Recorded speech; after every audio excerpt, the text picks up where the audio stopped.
Mas hoje nós vamos falar sobre o quinto medo, o medo da morte. E eu simplesmente fiz uma pergunta para você e quero te passar uma instrução, que você preste muita atenção na reunião de hoje, na palavra de hoje. Como de costume, eu sempre procuro colocar todos os textos bíblicos nas redes sociais, e em seguida os obreiros colocam o vídeo. Mas este é um tema que é muito difícil ser ministrado.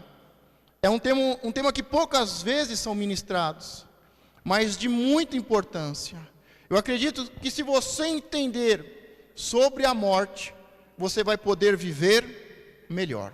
Diga, se eu entender melhor a morte, eu vou conseguir viver melhor. Hoje, então vamos à mensagem. Eu gostaria de só reforçar, preste muita atenção.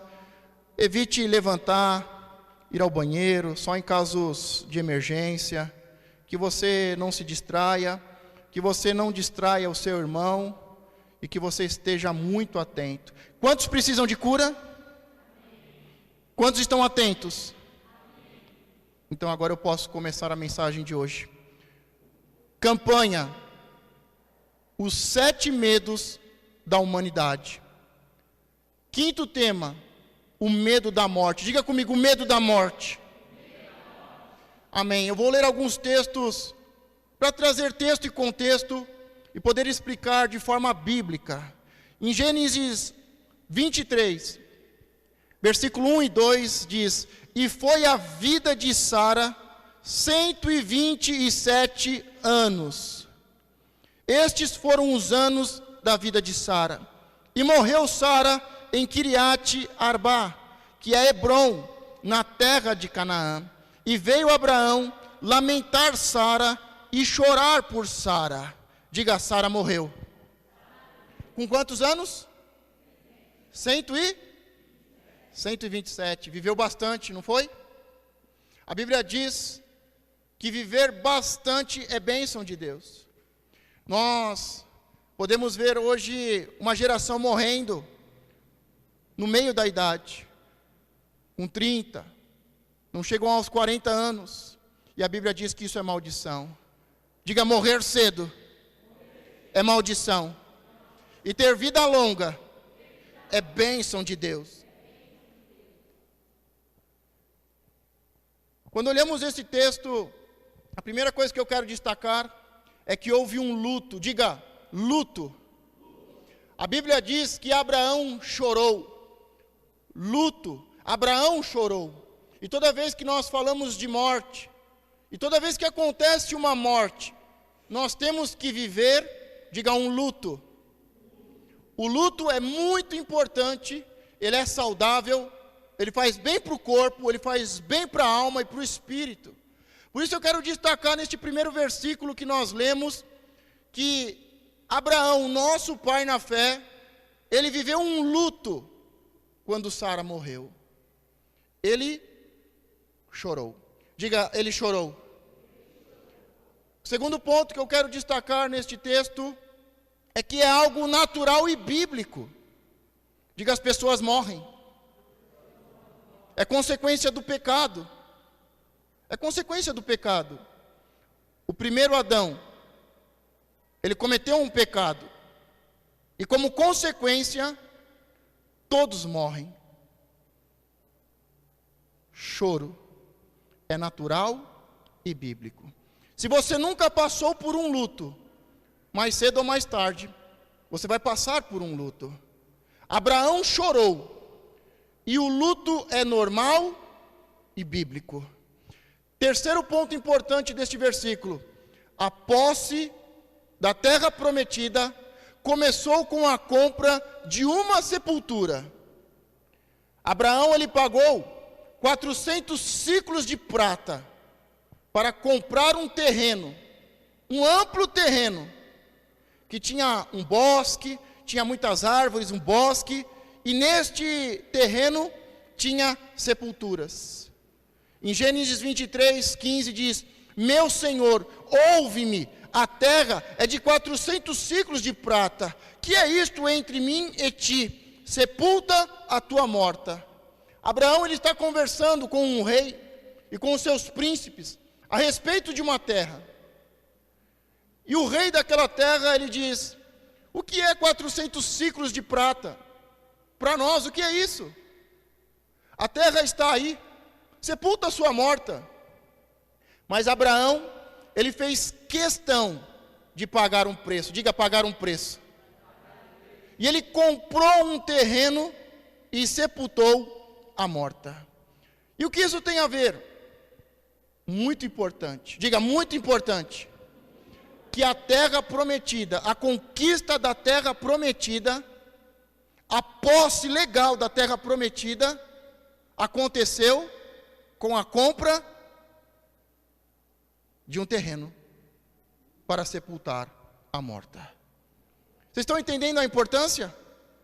A terra prometida não começou com uma manjedoura, a terra prometida não começou de qualquer jeito, começou em um momento muito importante na vida de Abraão.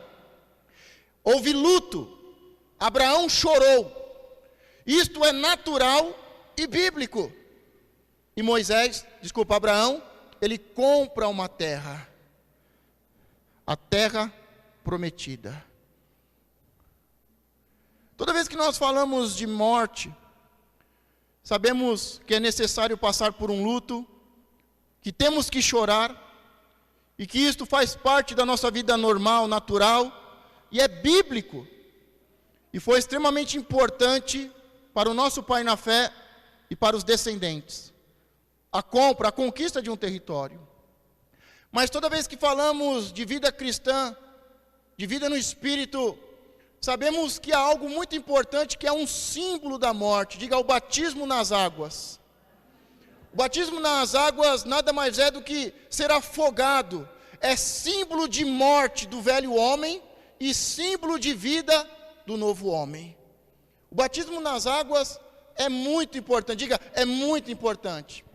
Eu gostaria de que você fizesse um sinal. Quem ainda não é batizado nas águas? Levanta bem a sua mão.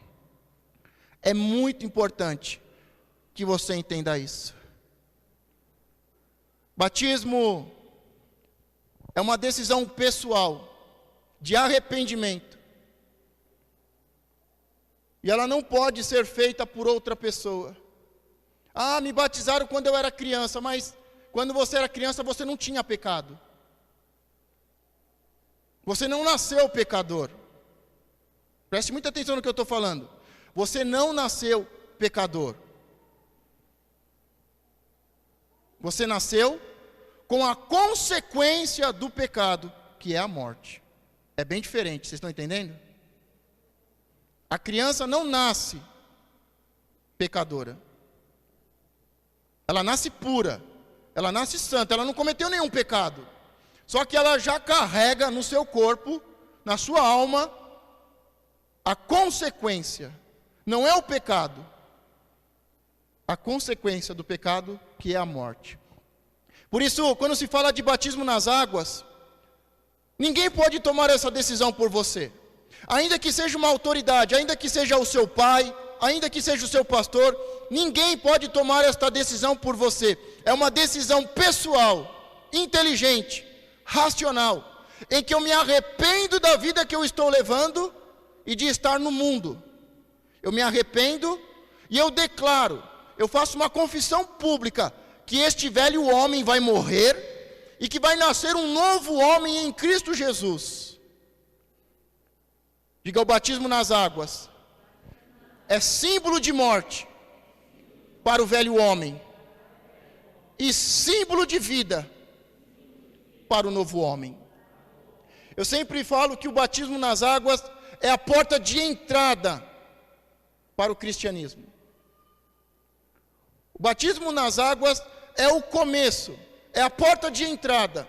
É quando você realmente começa a aprender a verdade sobre Deus, sobre o seu caminho que leva ao Pai.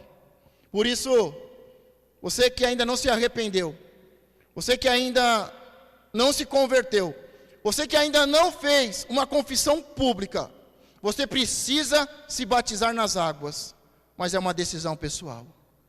Diga, é uma decisão pessoal.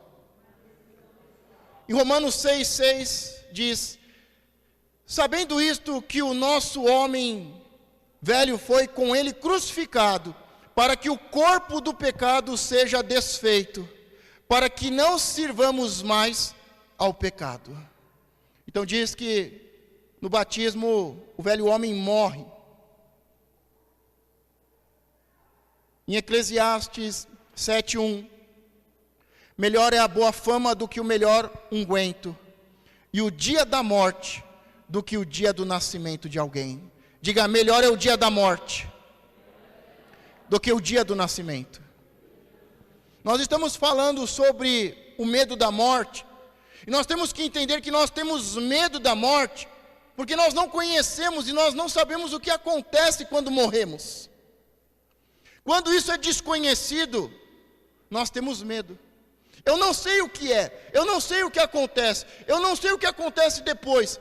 E tudo aquilo que nós não conhecemos, nossa mente imagina e nos leva a ter medo. E o propósito desta mensagem é que você entenda o que é a morte, o que acontece na morte e depois da morte.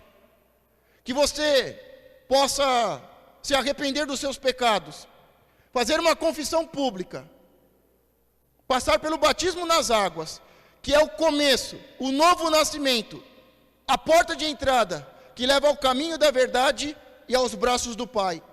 Nós precisamos afogar, nós precisamos matar, nós precisamos enterrar o velho homem, para poder nascer de novo em Cristo. E aqui nós estamos vendo por quê? Porque é tão importante falar sobre a morte, porque a Bíblia diz em Eclesiastes que é melhor o dia da morte do que o dia do nascimento. Começa o texto dizendo: melhor é a boa fama, melhor é você ser conhecido por uma pessoa boa, do que unguento, do que perfume.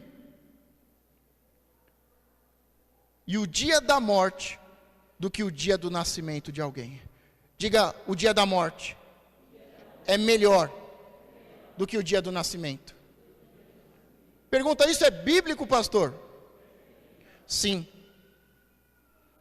Tanto é que a Bíblia nos instrui a fazer o que nós estamos fazendo aqui hoje. O que nós estamos lembrando? O nascimento de Cristo ou a morte de Cristo? Nós estamos aqui fazendo um memorial do seu nascimento ou da sua morte? Porque a Bíblia tem razão. Porque a Bíblia é a verdade. Melhor foi o dia da morte do que o nascimento de Jesus. Melhor é o dia da minha morte do que o dia do meu nascimento. Mas alguns insistem em comemorar o dia do nascimento de Jesus. Daqui a algumas semanas, você vai fazer festa, vai fazer um banquete, e você vai comemorar o nascimento de Jesus. Graças a uma ignorância, graças à desobediência à palavra, e graças à Igreja Católica Apostólica Romana não praticante da palavra de Deus, que te leva à ignorância, que te leva à mentira. Jesus nunca falou que era para nós comemorarmos o seu nascimento. É proibido, pastor? Pergunta, é proibido, pastor? Não, se você quiser comemorar, comemora. Não vai para o inferno, não. Não vai para o inferno, porque você comemora o nascimento de Jesus. Mas o nosso propósito é comemorarmos o seu último dia, a sua morte. O problema é que quando você vai comemorar o nascimento de Jesus, está envolto a um monte de trevas e mentiras, que te levam ao engano e a participar e praticar rituais pagãos. Quando chega o Natal, em que muitos vão comemorar o nascimento de Jesus, e eu estou falando, não há problema nenhum em comemorar o nascimento de Jesus. O problema é praticar todos os cerimoniais pagãos que fazem parte do Natal que comemoramos. Papai Noel, a cor das roupas, a comida, o tipo de comida, a superstição e uma infinidade de coisas. Trocar presentes, uma série de coisas que estão todas ligadas a cerimoniais pagãos. Vou dar um exemplo de uma só. Como é que chama aquele negócio que você coloca na porta da sua casa? Redondo. Hã? Guirlanda, né? Esse que você coloca, né? Como é que chama? Guirlanda. Você sabe o que é uma guirlanda?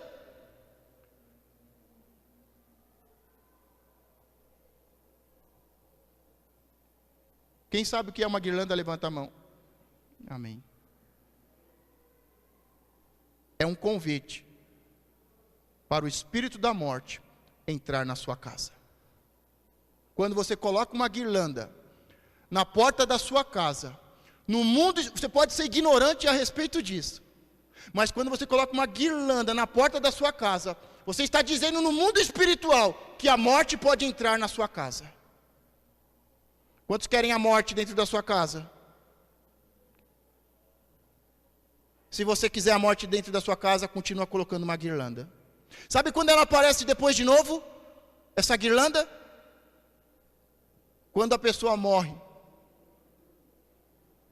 Lembra lá da guirlanda grandona lá? Aquilo é um símbolo do espírito da morte. É um cerimonial de adoração ao espírito da morte. E nós vemos em dois momentos importantes. No nascimento de Jesus. Porque desde o nascimento de Jesus, houve um decreto para matar o nosso Salvador e exterminar o seu povo. Todos os meninos, 2 anos, serão mortos. Por isso que ela aparece no nascimento de Jesus. Porque é um decreto para que o povo de Deus seja exterminado. E aparece no enterro. Mas é só um símbolo. É só um símbolo. Que para você que não sabe, não passa de um símbolo, de algo bonitinho, de um enfeite, mas que no mundo espiritual atrai demônios, doença, acidentes, morte. Diga, melhor é o fim do que o começo. Por isso, não tem problema de comemorar o nascimento de Jesus. O problema é quando você começa a ser enganado e adorar outros demônios, outros deuses. Diga, melhor é a morte do que o nascimento.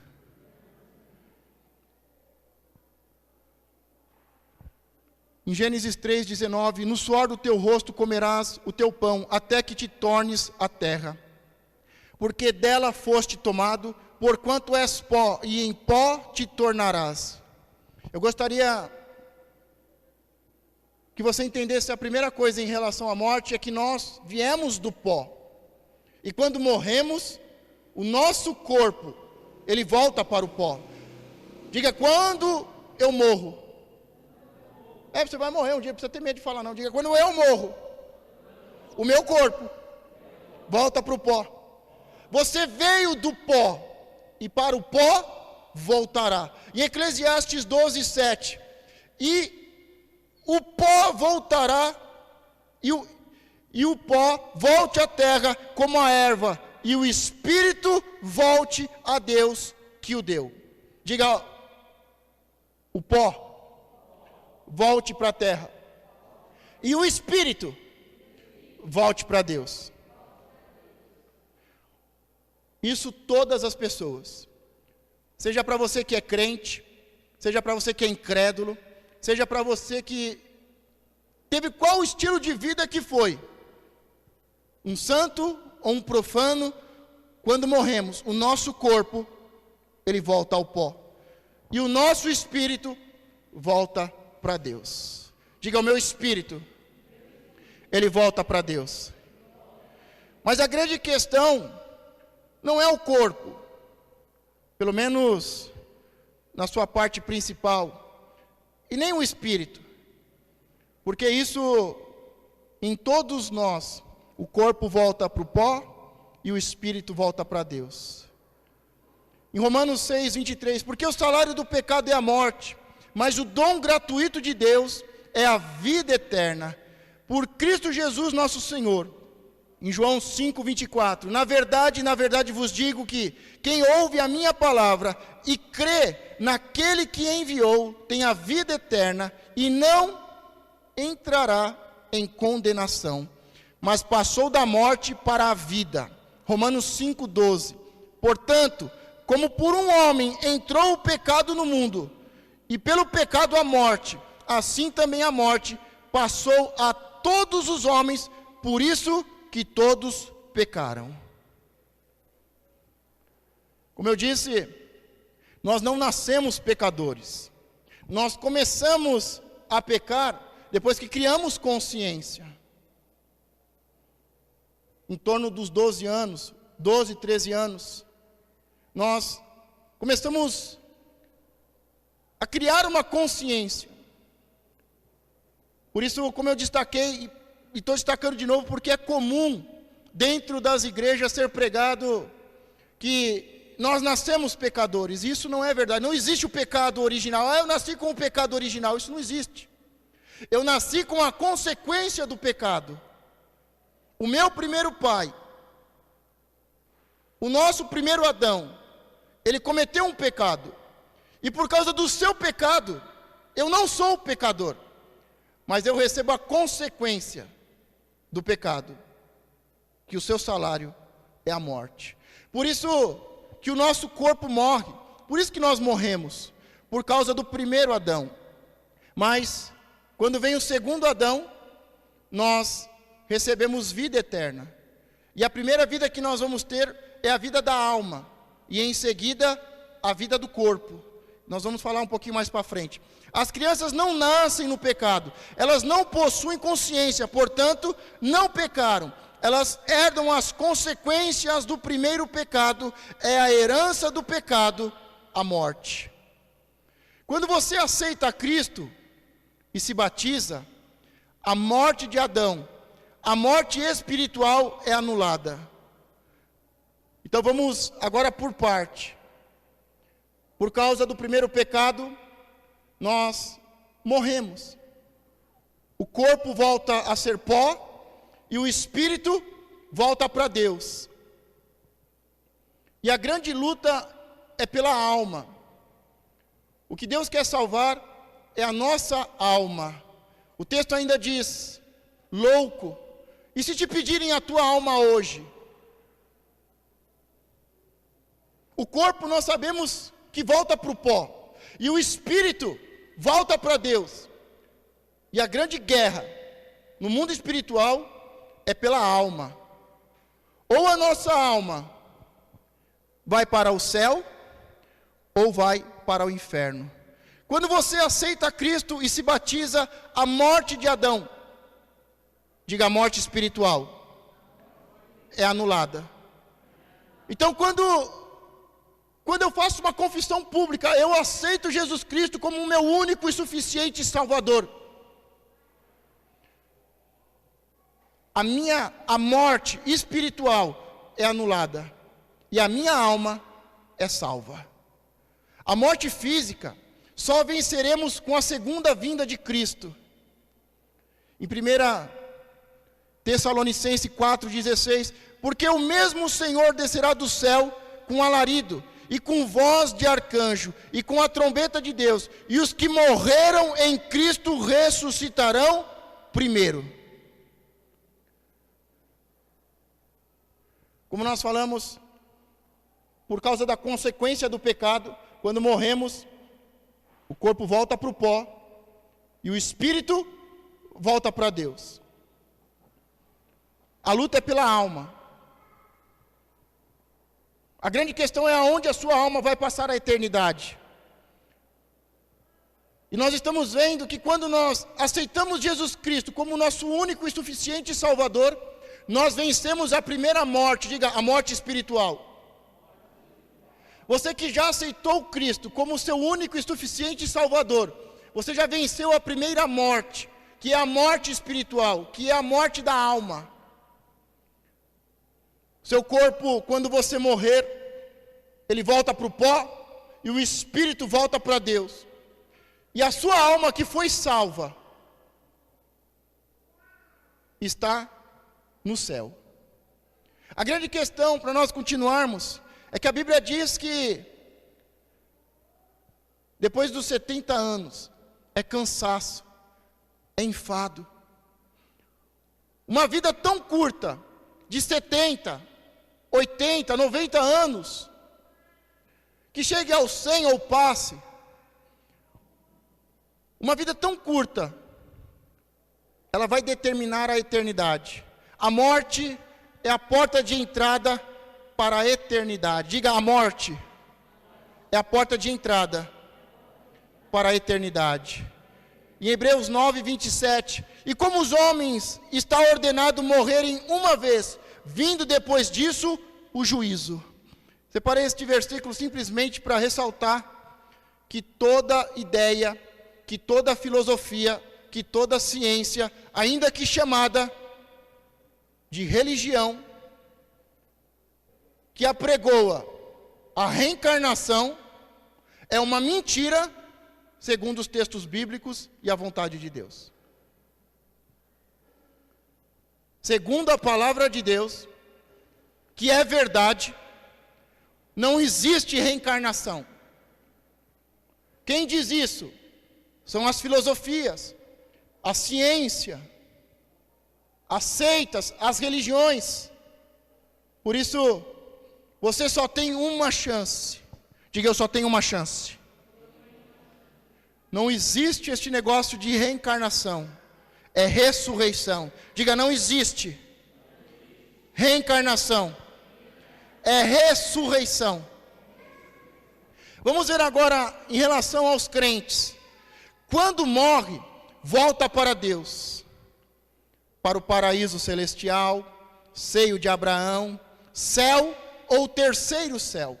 Por isso, toda vez que nós vemos na Bíblia que uma pessoa temente a Deus, que entregou o seu coração a Deus, e os seus olhos foram abertos para observar a lei e seguir o bom caminho, todos os que creem, quando morrem, voltam para Deus. A sua alma foi salva. E nós podemos ver isso de várias formas, dizendo que voltou para Deus, foi para o paraíso celestial, o seio de Abraão, foi para o céu ou terceiro céu. Neste lugar teremos a vida eterna.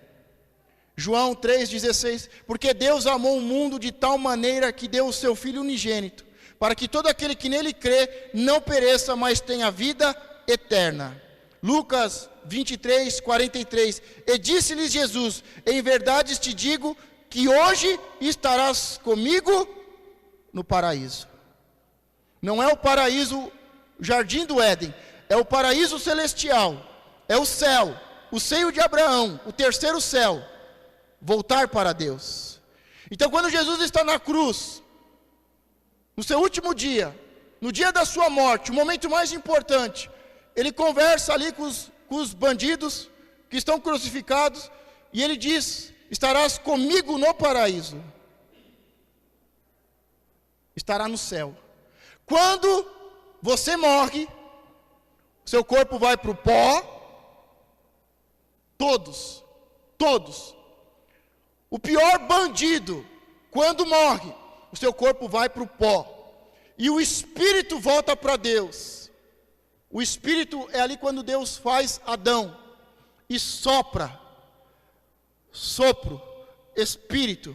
Então todo homem veio do pó, e recebeu o Espírito de Deus, e quando morre, todos, diga todos, quando morrem, voltam para o pó, e o Espírito, diga o fôlego da vida, o Espírito de Deus, que está no homem, volta para Deus. Mas só você, que foi salvo, volta para Deus. Vai para o paraíso celestial, para o seio de Abraão, para o céu, o terceiro céu. Quantos estão entendendo? Queria, antes de falar sobre o incrédulo, o que acontece com o incrédulo, quero só trazer uma ilustração de novo, para quem já veio de quarta-feira. Vamos tomar como exemplo a lâmpada. A lâmpada, a parte de vidro. A lâmpada é o corpo. A energia que vem por intermédio dos fios é o espírito. E o que nós vemos, a luz, é a alma. Diga, a lâmpada é o corpo. A energia é o espírito. E a luz é a alma.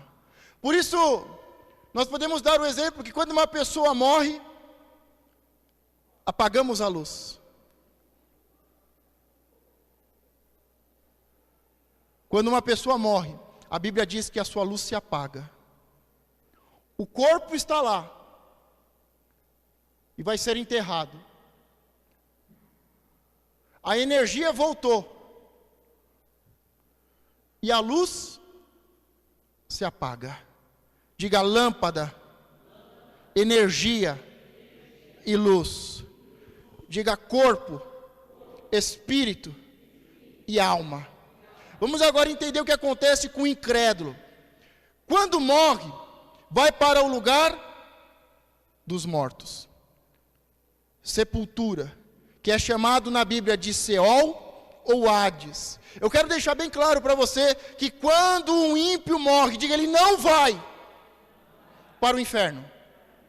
Ele vai para o lugar dos mortos. É chamado sepultura, o lugar dos mortos, o Seol ou Hades.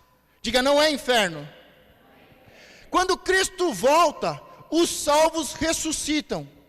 A terra volta a ser o jardim do Éden e reinamos com ele por 1000 anos. Aí sim, no começo dos 1000 anos, que o inferno é inaugurado. Geena ou Inom, ou lago de fogo, com Satanás, o dragão. E no final dos 1000 anos, o falso profeta e o anticristo são lançados no inferno. E por último, os incrédulos são ressuscitados para o julgamento final. Então vamos voltar para entender. O crente, quando ele morre, o seu corpo volta para a terra, o seu espírito volta para Deus, e a sua alma é salva, vai para o céu. Diga, vida eterna. Agora, quando o incrédulo morre, o seu corpo volta para a terra, o espírito volta para Deus, e a sua alma vai para onde? Para o lugar dos mortos, para a sepultura, para o lugar dos mortos, Sheol ou Hades. Diga, o inferno ainda não foi inaugurado. Nós sabemos que quando Cristo voltar, na sua segunda volta, na sua segunda vinda, quando Cristo voltar, os nossos corpos, que estão no pó, vão ressuscitar. Nós vamos ter um corpo, mas não é um corpo como esse. É um corpo que venceu a morte. Lembram quando Adão está no paraíso, ele peca? O que é a primeira coisa que ele fala? Estou nu.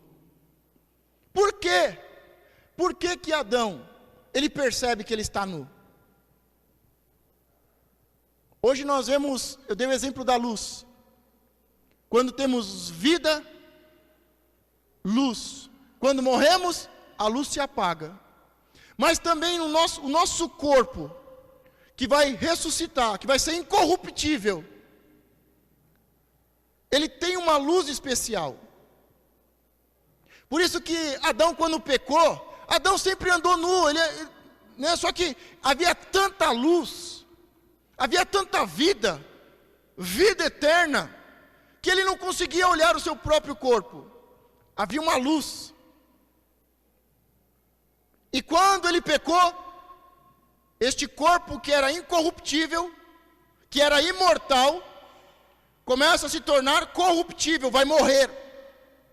E ele perde essa luz. E por isso ele consegue ver o seu próprio corpo e ver que está nu. Quando Jesus voltar, o nosso corpo vai ressuscitar. E aí nós vamos receber a segunda vitória sobre a segunda morte, que é a morte física. A primeira vitória é quando nos entregamos para Cristo. Quando nos entregamos, vencemos a morte espiritual. E quando morrermos, vamos para o céu. Mas quando Jesus voltar, nós vamos aí vencer a segunda morte, que é a morte física. Diga, o meu corpo vai ressuscitar e será incorruptível. Quantos estão entendendo? Gente, eu não estou pregando, eu estou ensinando. Vocês estão aprendendo?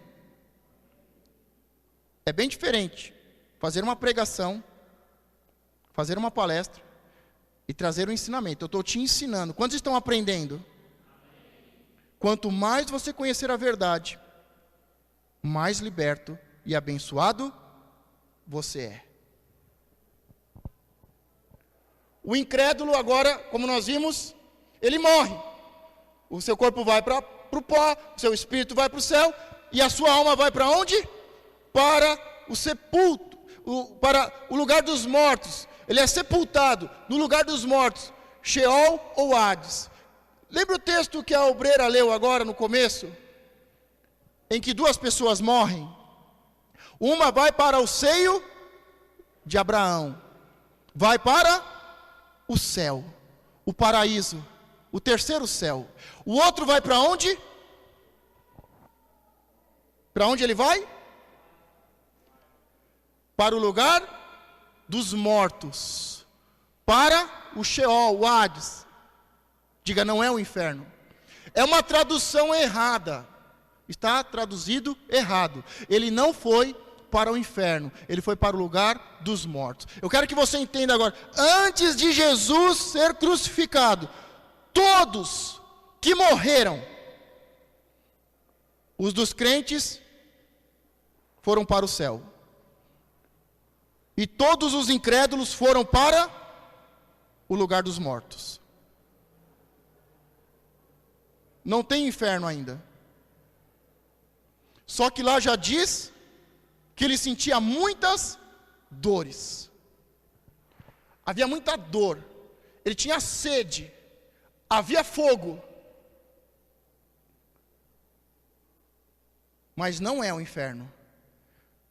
Antes de Jesus morrer e ressuscitar, todos que morreram, seu corpo foi para o pó, seu espírito voltou para o céu, os crentes vão para o céu, o terceiro céu, o paraíso celestial, o seio de Abraão, e o incrédulo vai para o lugar do morto, o lugar dos mortos. Quantos entenderam até aí? O que eu quero que você entenda agora é que os crentes não vão passar pelo juízo final.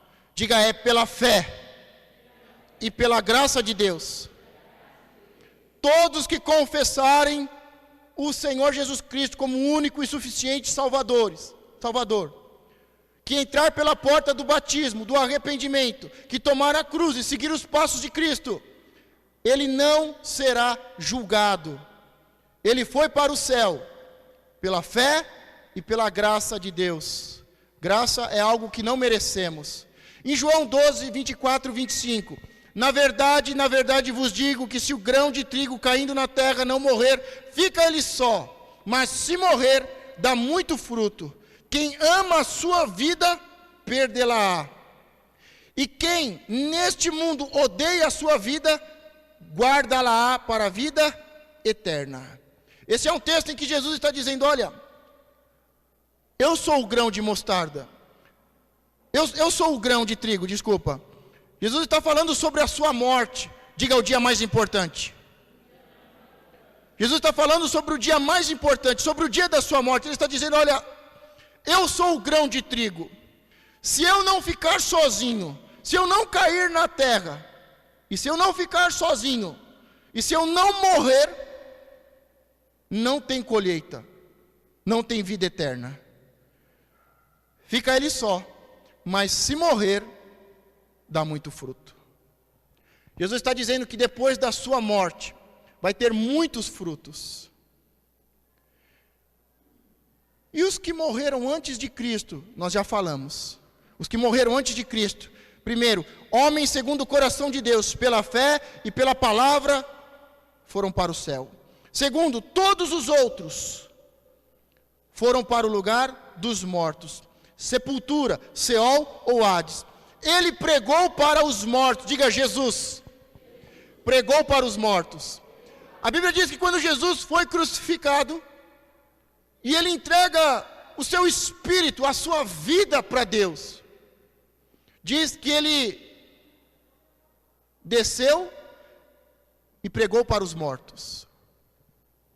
Em Mateus 27, 52, e abriram-se os sepulcros, e muitos corpos de santos que dormiam foram ressuscitados. 1 Pedro 3, 19, na qual também foi, e pregou aos espíritos em prisão. 1 Pedro 4, 6, porque por isto foi pregado o evangelho também aos mortos, para que na verdade fossem julgados segundo os homens na carne, mas vivessem segundo Deus em espírito. Então diz que quando Jesus, ele foi crucificado, neste período de 3 dias, ele desceu e ele pregou aos mortos. Ele pregou para os que estavam em cadeias.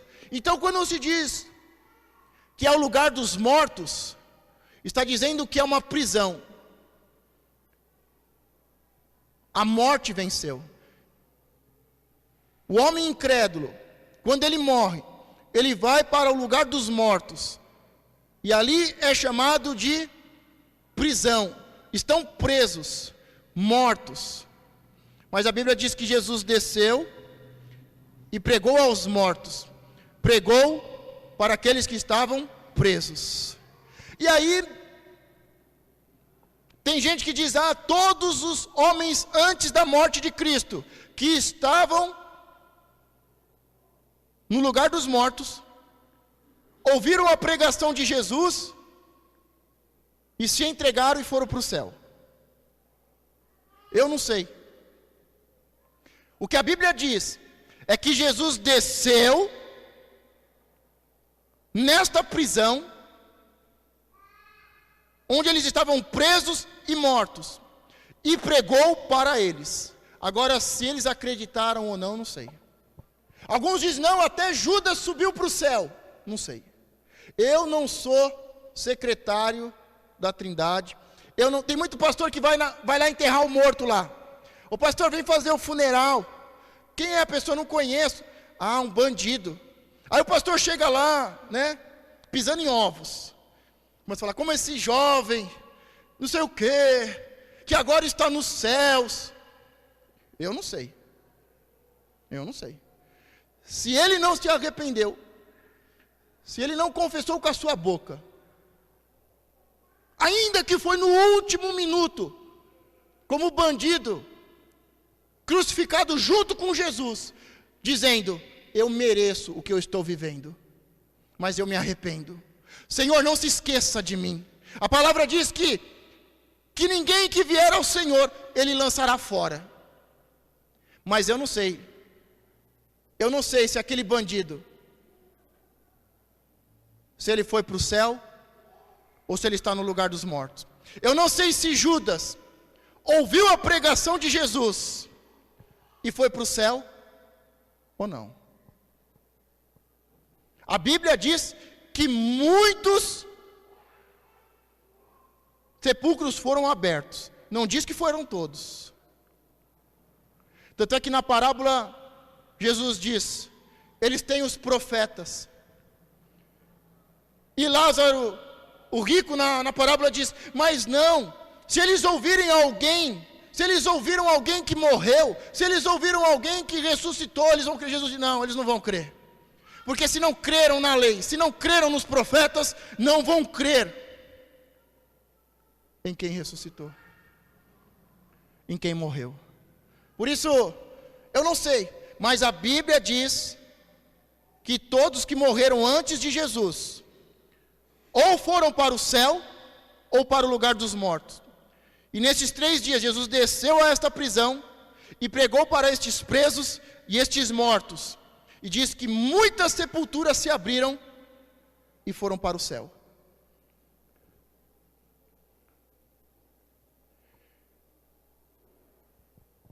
E os que morreram depois de Cristo? Nós estamos na era depois de Cristo. Vão para o céu pela palavra, pelo evangelho em Cristo Jesus. Pela fé e pela graça. Se você hoje crer e confessar com a sua boca, você vai para o céu. Quando Jesus voltar, o seu corpo vai ressuscitar e será incorruptível. E você receberá vida eterna. Você venceu a primeira morte e vai vencer a segunda morte. E os que morreram em Cristo Jesus, nos dias de hoje, vão para o céu pela palavra, pela fé, pelo evangelho, pelo evangelismo em Cristo. E os que não morreram em Cristo, diga, eles não vão para o inferno. Eles vão para o lugar dos mortos, sepultura, Seol ou Hades, e julgados no final pela consciência dos mandamentos, as leis do coração. O que eu falei quando Jesus voltar? Jesus não prometeu que vai voltar. Ele falou, faça um memorial até que eu volte. Quando ele voltar, aqueles que morreram e estão em Deus, no céu, nos céus, terceiros céus, no seio de Abraão, eles vão vir com Cristo. O seu corpo vai ressuscitar. E eles vão vencer plenamente, completamente a morte.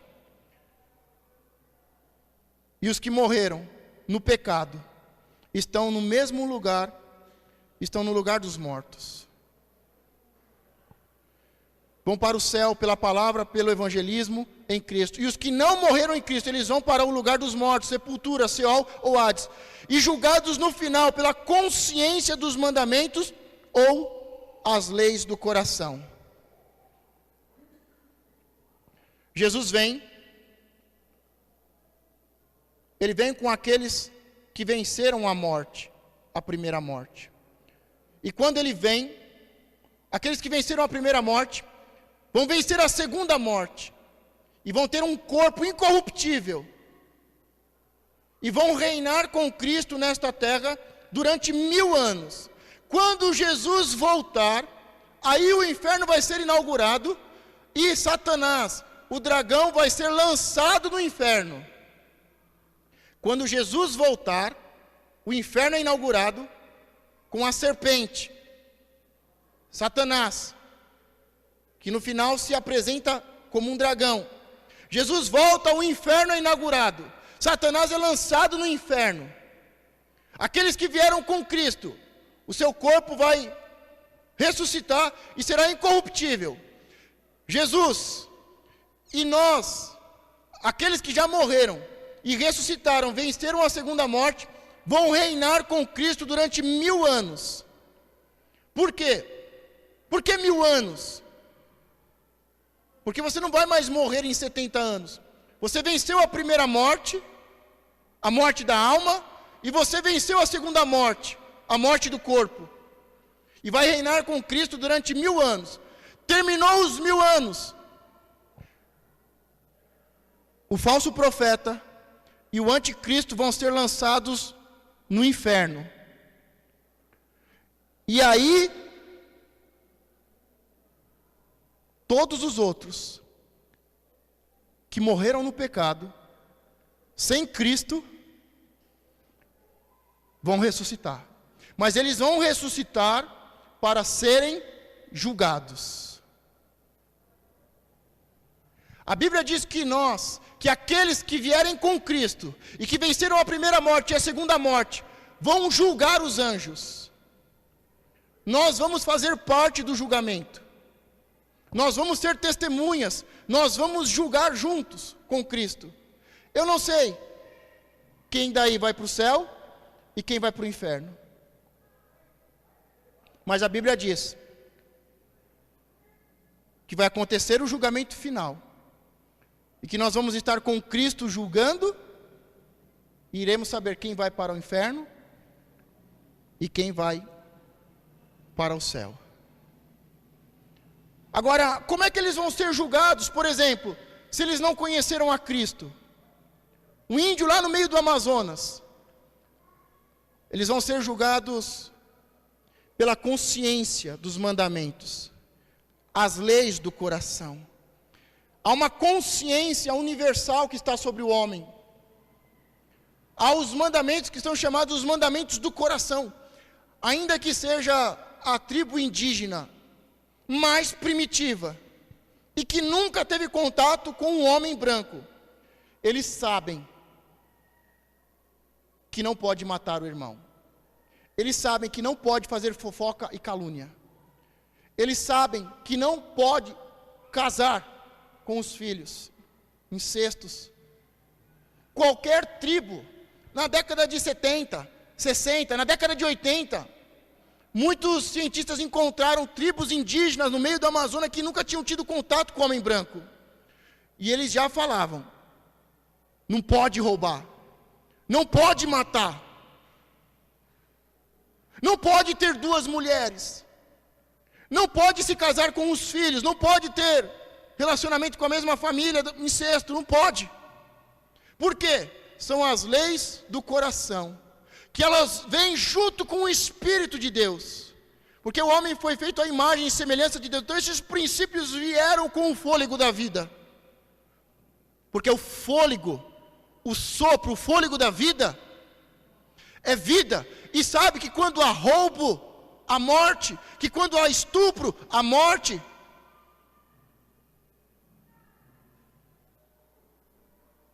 E eles serão julgados, não se eles conhecem a Cristo ou não, se eles se batizaram ou não, se eles frequentaram uma comunidade ou não, mas pela lei do coração, se eles foram bons, para com eles, para com a família e a comunidade, e aí eles serão julgados. O índio do meio da Amazônia foi aprender a roubar, aprender a estuprar, a usar drogas, foi com o homem branco, porque ele tinha a lei do coração, só que deixou-se corromper, e eles serão julgados no final. Quantos estão entendendo? Romanos 10, 9 diz, a saber, se com a tua boca confessares ao Senhor Jesus, e em teu coração creres que Deus o ressuscitou dentre os mortos, serás salvo. Eu vou ler de novo Romanos 10, 9. A saber, se com a tua boca confessares, diga, se com a boca confessares ao Senhor Jesus, se só sair da boca não é suficiente. Eu conheço homens barbados, eu conheço filhos que falam da boca para fora, simplesmente porque estão na igreja, simplesmente porque seus pais ensinaram.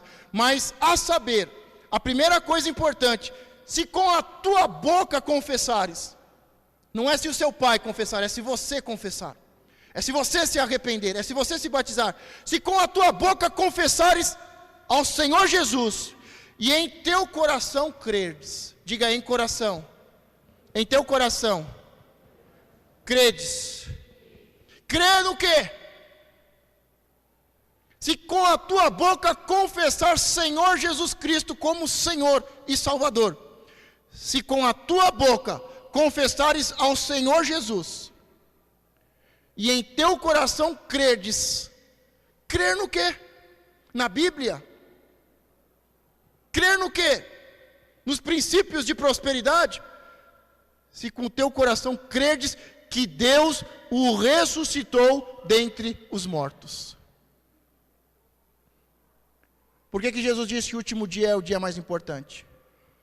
Porque muitas doutrinas, filosofias e ciências falam de Jesus, falam do seu nascimento, falam dos seus milagres, falam dos seus dons espirituais, fala da sua sabedoria como administrador, o maior psicólogo, o maior revolucionário, o maior líder, o maior iluminado, mas não dizem que ressuscitou, que Deus o ressuscitou dos mortos.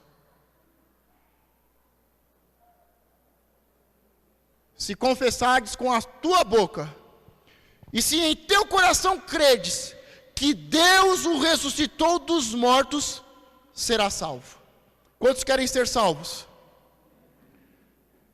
Então você precisa confessar com a sua boca e crer em seu coração. Você crê de verdade que Deus ressuscitou a Cristo? Você crê de todo o seu coração que Jesus Cristo venceu a morte? Serás salvo. Se ele é um grande homem, se ele é o mais iluminado, se ele é o revolucionário, se ele é o psicólogo, se ele é o líder, se ele for o que for, não faz diferença nenhuma para a sua vida eterna. Agora, se você confessar com a sua boca e crer de todo o coração que ele ressuscitou, será salvo. É a mensagem mais importante que tem. É a mensagem que a igreja deve estar sempre focando. E todas as vezes que vamos fazer evangelismo, temos que convidar as pessoas para virem à igreja. Não é porque vai ter um evento. Não é porque a igreja é isso, porque a igreja é aquilo, porque o pastor é bonito. Eu não sei porque eu nunca escuto um amém quando eu falo isso, gente. Nem a pastora. Mas nós temos que convidar as pessoas, porque se elas não confessarem, e se elas não crerem, elas vão para o lugar dos mortos. O morto em Cristo ressuscitará, e ele será arrebatado, subirá e se casará com Cristo. Por 7 dias comemorará as bodas do Cordeiro, o casamento de Cristo com a sua noiva. E depois vai descer e governará com Cristo por 1000 anos em Jerusalém, e as nações subirão de ano a ano para as festas. Este é o reino de justiça, paz e alegria. Vamos terminar com a parte da morte. Quando uma pessoa morre, a primeira coisa que tem que ser feita é a parte da purificação. Da mesma forma que se lava um recém-nascido, se lava o morto. Quando uma pessoa morre, ela é lavada, limpa, purificada. Em Números 19:11, aquele que tocar em um morto, cadáver de algum homem, imundo será 7 dias. Ainda na quarta-feira nós falamos sobre o sacerdote que não se aproximou do morto. Porque se ele se aproximasse e tocasse o morto, ele estaria impuro por 7 dias. Agora, por que a Bíblia vai falar de purificação?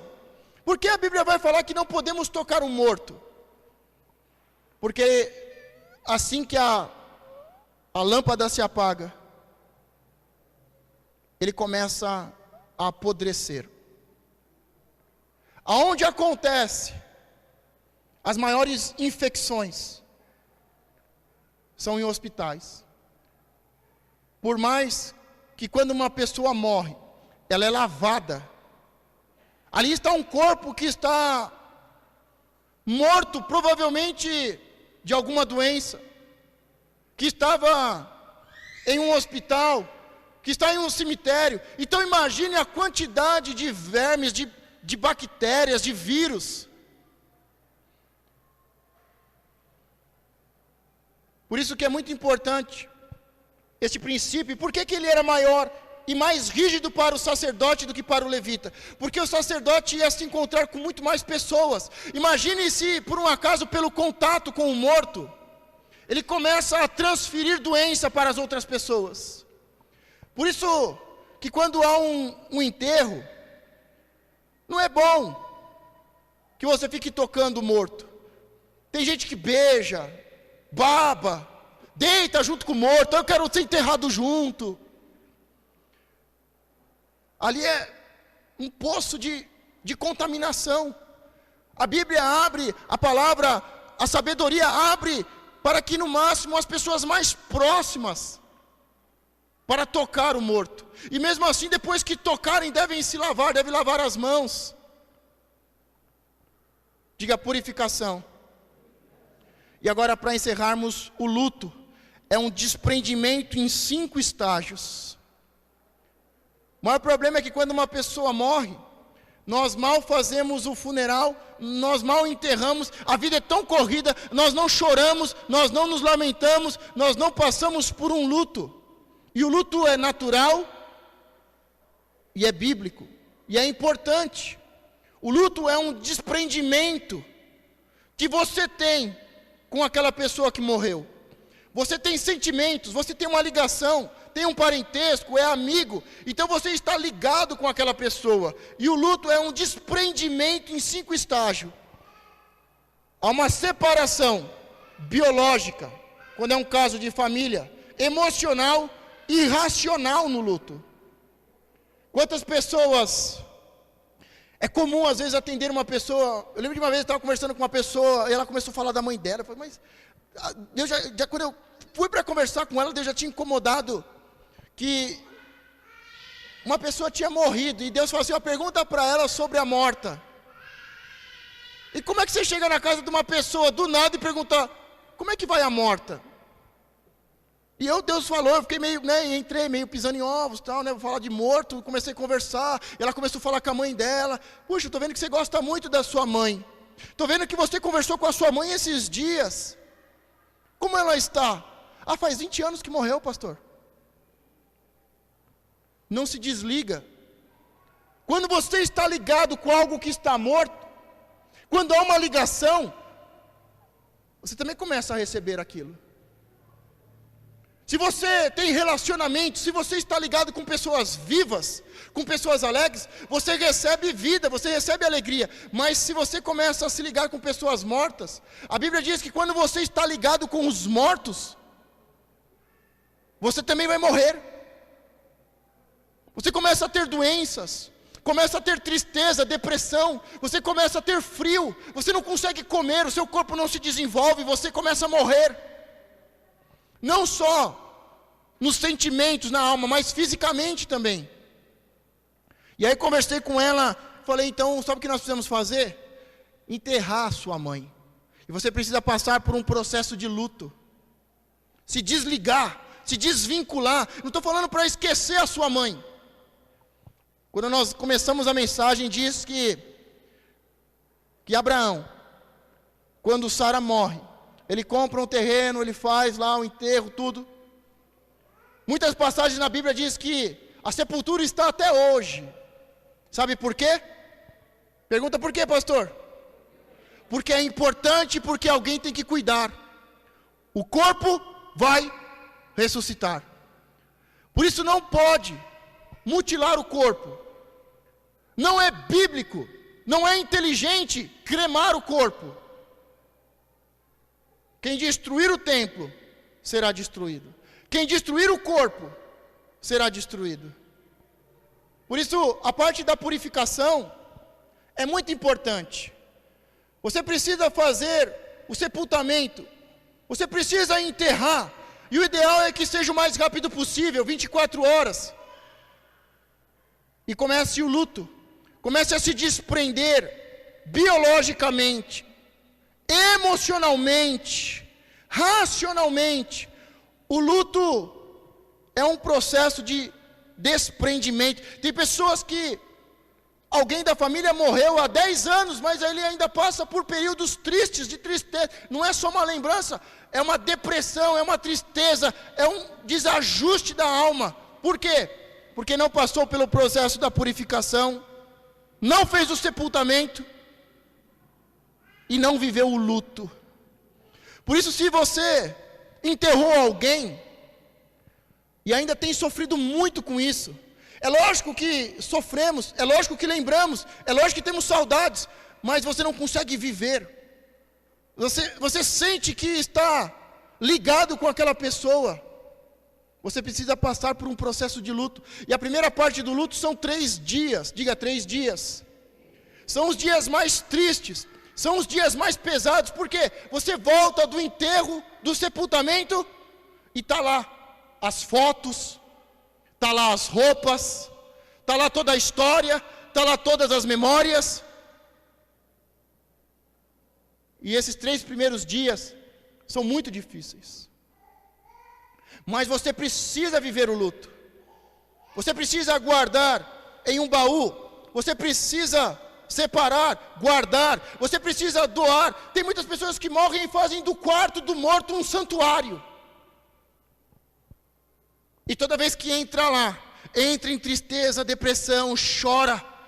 É um culto aos mortos. Na Bíblia não tem esse negócio de missa do 7º dia, não. Diga, morreu, morreu. O luto de 3 dias é o momento mais difícil. O luto de 7 dias, você precisa guardar tudo. Doa as roupas. Ah, eu quero guardar, guarda lá, num baú lá, em cima do armário, mas se desfaz, se desvincula, se desliga, se desprende emocionalmente e racionalmente. Como é que você vai conseguir continuar a sua vida se ainda está lá as fotos? Assim que você chega na sua casa, toda hora sua mente vai lembrar, o seu coração vai doer, e não há um desprendimento. Então é o luto de 3 dias, o momento mais difícil, quando você volta para casa e a pessoa não está mais. As mulheres, quando vão ao sepulcro de Jesus, ao 3º dia, Jesus não está mais lá. Até o 3º dia, os 3 dias, os 3 primeiros dias são difíceis, são doloridos, são de muito choro, de muita lembrança, muita dor. Mas você terminou os 3 dias, entra os 7, você precisa se desfazer de algumas coisas, você precisa guardar algumas coisas muito bem guardadas, você precisa doar outras, e você precisa continuar a vida. Depois dos 7 dias, tem o luto de 30 dias. Um luto deve ir até 30 dias. E depois, o luto continua até 1 ano. Diga, até 1 ano. Tem pessoas que usam uma fita preta, um lenço preto, algo que lembra que está de luto. Até 1 ano, você ainda pode ter um memorial. Até 1 ano, você ainda pode ter algo que seja um símbolo e que te lembre do luto. 3 dias, os 3 dias mais difíceis. 7 dias, onde começa a se organizar. 30 dias, você já está totalmente organizado, mas você tem que levar o luto até 1 ano. Chegou 1 ano, diga, terminou o luto. Não há mais ligação a uma boa história, a uma boa lembrança. E depois de 1 ano, tem-se o aniversário da morte. Diga, o aniversário da morte.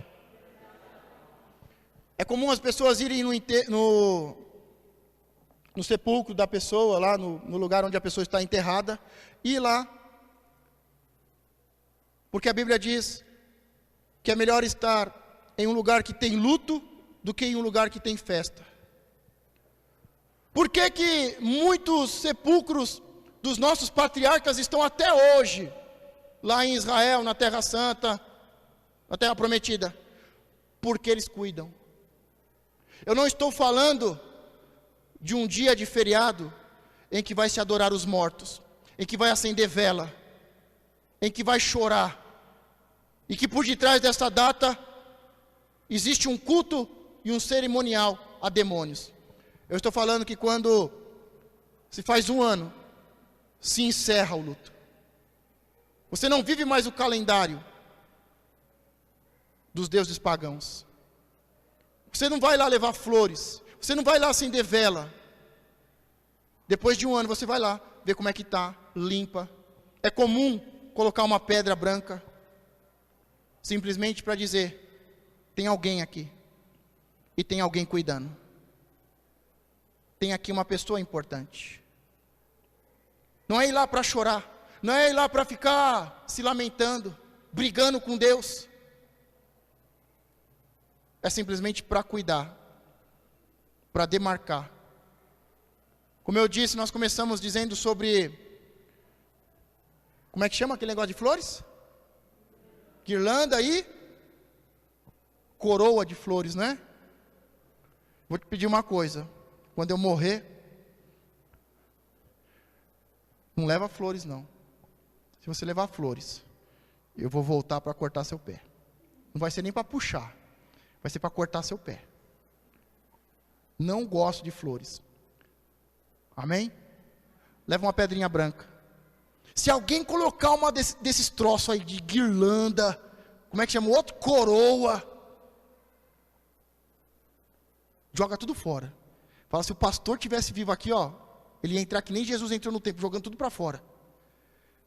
Coloque uma pedrinha branca. Depois de um ano, vai lá. Não é culto, é honra, é uma memória. O luto, diga, o luto é um desprendimento biológico, emocional e racional.